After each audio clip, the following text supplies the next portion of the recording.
Okay, let's take a look at the answers to this problem trail. Again, this is chapter 7.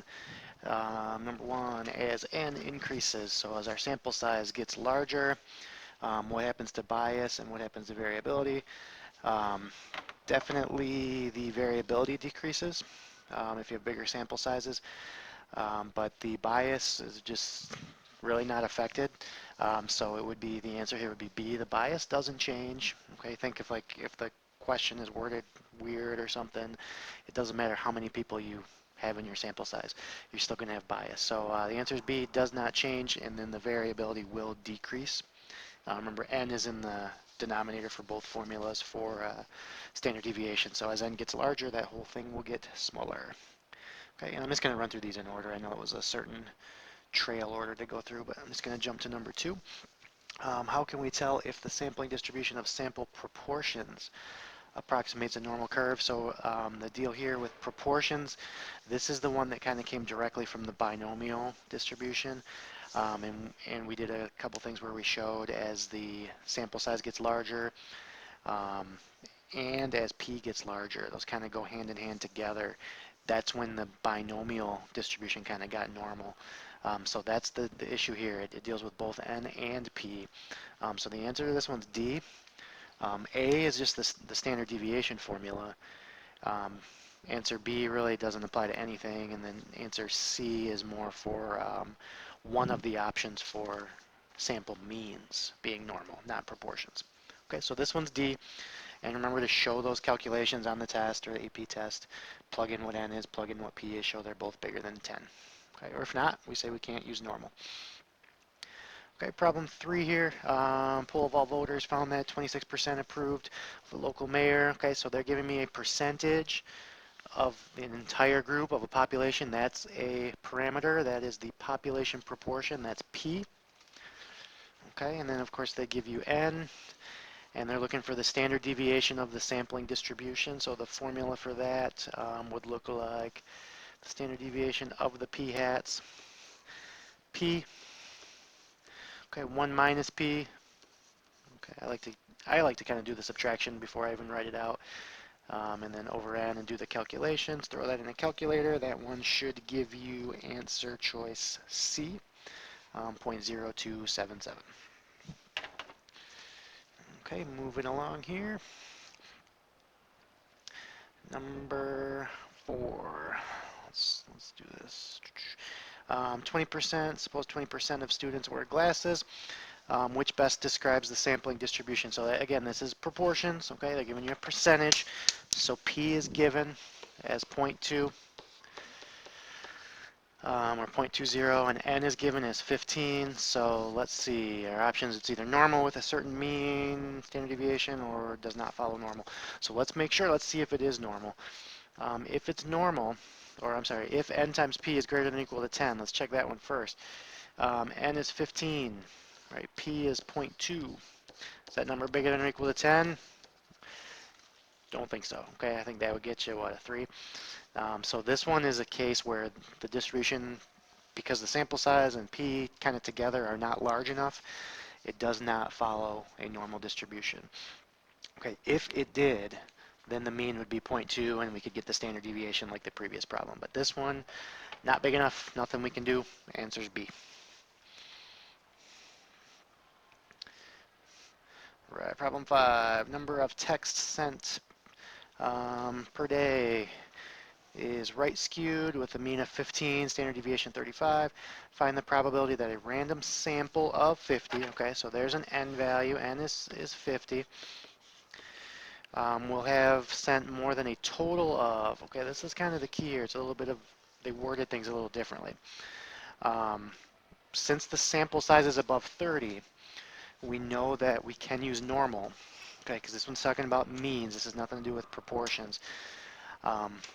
But the issue here is they're saying 1,000 total texts for 50 people. So that means an average 1,000 for 50 students would mean an average of 20. Okay, so I want to know what's the chances or what is the probability that this sample averages more than 20. Okay, so again, we showed the normal. Make sure we would write something. We'd say we can approximate, or we can use normal approximation because n is greater than 50. Now we can think about the mean should be 15. The standard deviation of this, the standard deviation of the x bar, is the formula is it's the population's value, which was given as 35, over the square root of the sample size. Okay, and what we want to do is figure out how likely is it to get more than a total of 1,000, so more than 20 per person. So what I'm thinking is 20 is up here. I want to know how likely is it to get a sample mean in that shaded region up there. That's going to be our question. Okay, so this one's going to be a normal CDF setup. Okay, we showed it was normal. We know the mean, we know the standard deviation. We know our upper and lower bounds, so it would just be set up like a normal CDF. Again, our shaded part starts at 20 and goes up. The mean was the 15 that they gave us, and then the standard deviation, we could calculate whatever that was, 35 over root 50. Okay, or just leave that in. I actually do that. I don't get like a decimal. I do it in the normal CDF step, so it doesn't round anything at all, really. And you should end up getting about 0.1562. Okay, so that one was C.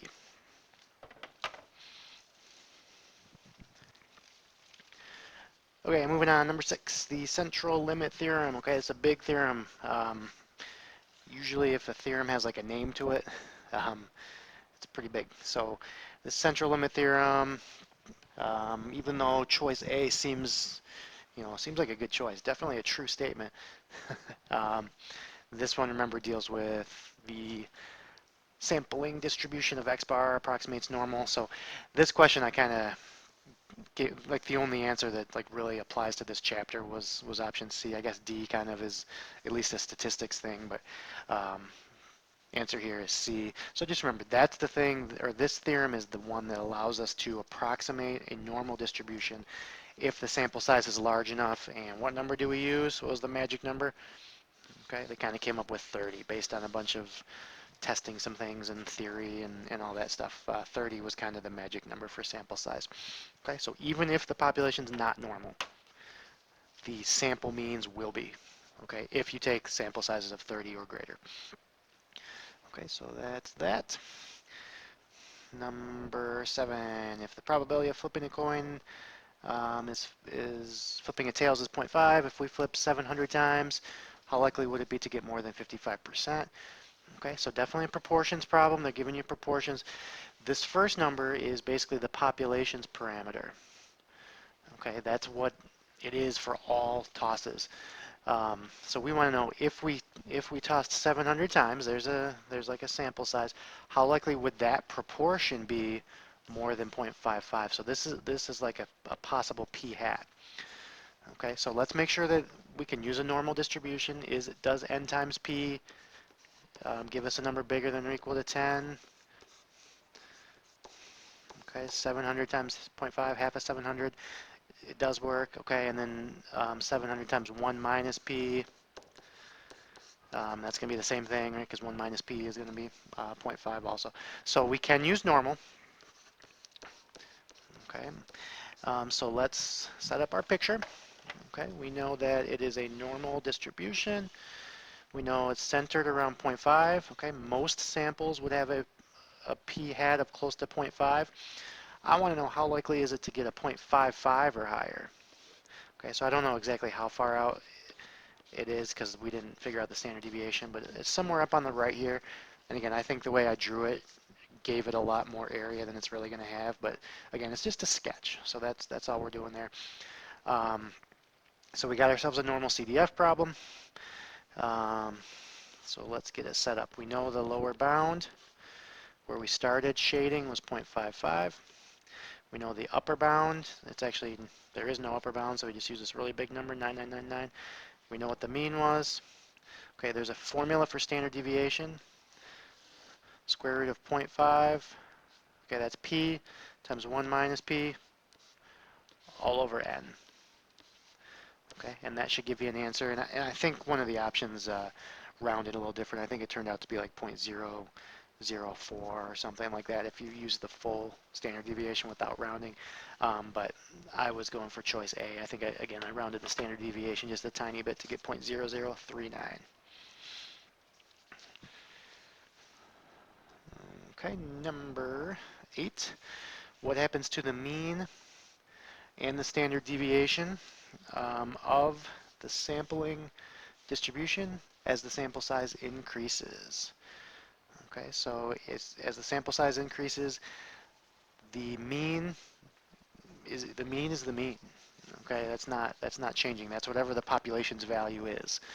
So it doesn't matter how big your sample is, but the standard deviation will decrease. Okay, again, less variability as n gets larger, so option B there. Mu does not change, sigma decreases. Okay, number 9, another kind of definition thing here. National median income is 35,000. In a survey of a given city, the median income was 42,000. Okay, so here's what I'm thinking. They're taking a survey, that's a sample. Okay, the 42,000 is describing a sample. Sample starts with S, statistic starts with S. Okay, first number given, the 35,000, that's the national number, that's the population value. Okay, population starts with P, parameter starts with P, that describes populations. Okay, so that one should be answer D. First one's a parameter, second one is a statistic. And lastly, let's see, another proportion problem. It looks like they're giving us a percentage. So the population parameter is 30%. That's P. It's 0.3. Okay. How likely would it be to have a random sample of a given size? There's N. And we want to be within 5%. Okay. So first off, we got to make sure we can use normal. Okay. N times P. 600 times 0.3. Is that greater than or equal to 10? And N times 1 minus P. Okay, and again, verify those both are larger than 10, so normal's good. Normal approximation can be used. Okay, so let's think about this picture now. We know the center of it's 0.3. Okay, again, the center is always whatever the population's value is. Okay, this one is worded a little differently. I want to know how likely is it to be within 5%, okay, of the national average. So within 5%, it could be 5% bigger, okay, which would be 35. That could be 5% smaller. Then the 30%, I could be at 25%. Okay, so again, my picture's not very good here, but we're looking for area in the middle there, okay, like the middle hump there. We know it's normal, we check the conditions, we got our picture, okay, looks like we got a lower bound, an upper bound, we got a mean, okay, and we have a formula for standard deviation. So if we set that all up, normal CDF, okay, I want the area between 0.25 and 0.35. Okay, if the mean is 0.3, and again, standard deviation formula, we got to use P, 1 minus P, all over N. What was that? 600. Okay, and that should get you right around 0.992, about 99%. Okay, so it's pretty remarkable that, you know, if the national average is 30%, you're going to be within that, within 5% of that, I should say. That's kind of like a margin of error we'll talk about, 99% of the time. So a sample of 600 is pretty good to estimate the population's value. Alrighty.